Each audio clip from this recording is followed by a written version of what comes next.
Congressman Ron Paul was one of the first GOP candidates to put his hat in the ring for the 2012 presidential race, and now he's speaking out about everything from President Obama's plan for Afghanistan to the budget.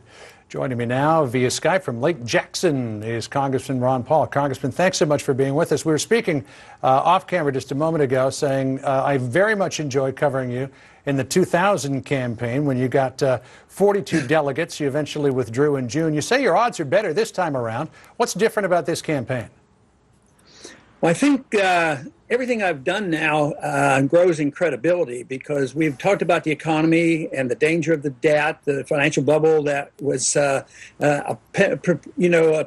that finally burst. I think the foreign policy is coming unglued. The American people now want us out of Afghanistan. So I think we're moving right along. And matter of fact, I'm even impressed with the fact that now the Federal Reserve is a big issue. The American people know something about it and know that they bailed out big banks and big corporations. So I think all the issues are moving in my direction. I think we have more people involved than ever before. I'm just happy that you didn't prophesize that the world was going to end on May 21st because it might be a different place today than it actually is. You were very critical of what the president said about Israel the other day. What would President Ron Paul do in terms of supporting the peace process and where Israel should be with its borders if a peace process was completed?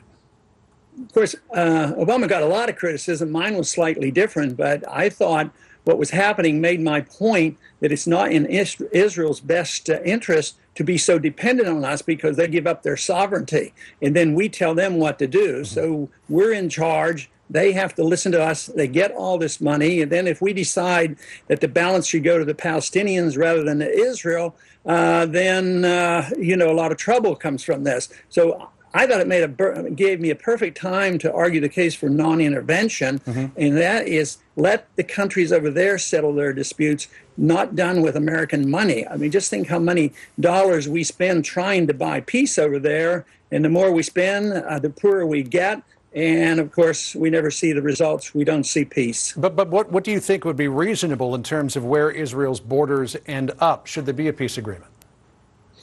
Quite frankly, my opinion shouldn't be very important. I have an opinion, but I think politically, I'm sticking to my guns and saying that we shouldn't be involved in the internal affairs of other nations. We shouldn't be deciding borders over there. I'd rather them worry about our own borders here at home and worrying about our people here at home. So I don't think we as American politicians should be dictating, the peace process. I think to have them, if they're honest about discussing it and they just want a place to sit down and discuss it, that's one thing. But for us to decide who's going to get the money to do it our way or who gets so much money, I don't think that's a good process. It hasn't done well over these many, many decades. And right now we're going to run out of the ability to keep financing through foreign aid this so-called peace process. Congressman Ron Paul joining us this morning via Skype. Congressman, good to see you and look forward to your campaign coming up. Thank you very much.